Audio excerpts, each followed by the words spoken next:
Skydock Sports Network here with head coach Brandon Crosby following his team's 23-14 loss to Dixie State. Coach, your initial thoughts following the game? We're kind of a tale of two halves. First half, we felt pretty good.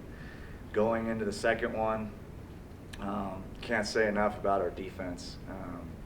They are very, very special. I would hate to go up against them right now. Offensively, we need to figure out who we are as, what our identity is. We kind of thought we might be able to lean on the run a little bit. There's a lot of plays out there that we left open that could have easily won us the game.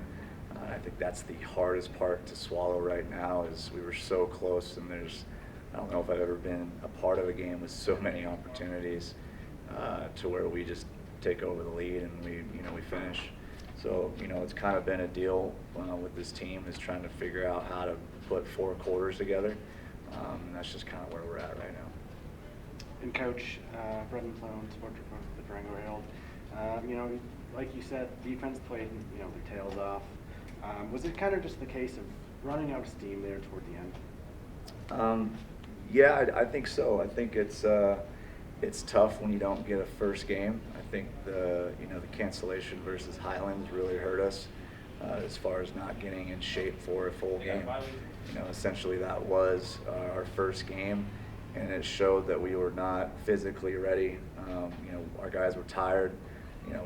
We left the poor defense on the field way too many times. We couldn't fight for that extra yard that might get us the first down and control the clock a little bit. But there's a lot of good things, and we're going to try to focus on those. We can be a very, very good football team, and we're very close. But again, creating a culture and trying to get this team together and to fight for four quarters is always the hardest part. So a lot of good things, a lot of bad. We'll try to get it fixed for next week. Yeah, and how about your front four today, causing four stops on fourth down? Yeah, again, I can't talk enough about the defense. Those guys are so much fun to watch.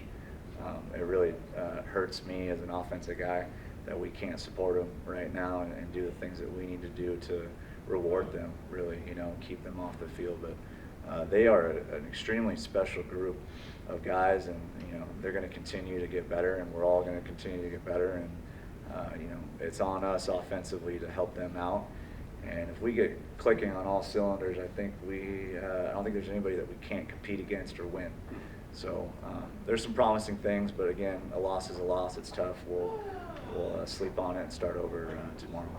Yeah. And offense, you guys looked very bright in that first half. Jake was finding guys like Isaac Lepke. Yep.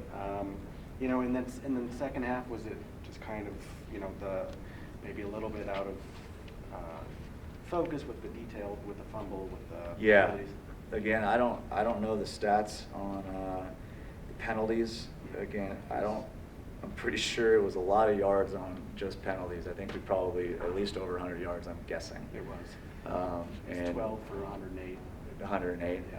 Yeah, and that's really hard to swallow because that's discipline on me as an offensive coordinator and Coach Nady, and just as an offense, we're calling plays and we're thinking that we're getting our guys lined up right. We kind of just kept shooting ourselves in the foot, and there were some calls on there that can go one way or the other. But again, they went against us, and we just kept, kicking ourselves. And it's hard to win football games when you do that. When you're minus 100 yards on penalties, I don't know the percentage, but it's probably pretty low on a win. Yeah. And Jake really shined there in that first half. Kind of, what have you seen from him? He was 17 of 34 with 2 touchdown passes and then a pick. But what did you see from him in that first half when he was kind of just wheeling and dealing? Yeah, I think from New Mexico Highlands with the little limited series and reps that we had, he looked good. His eyes were in the right place. He was making the right reads. He was very unfortunate to fumble the ball down there on the goal line. But he is, he's going to get better. He's a competitor. He's one of our best athletes on the team. So we'll continue to, get him right and support him, and get all of our entire offense on the right page. And I think the sky's the limit.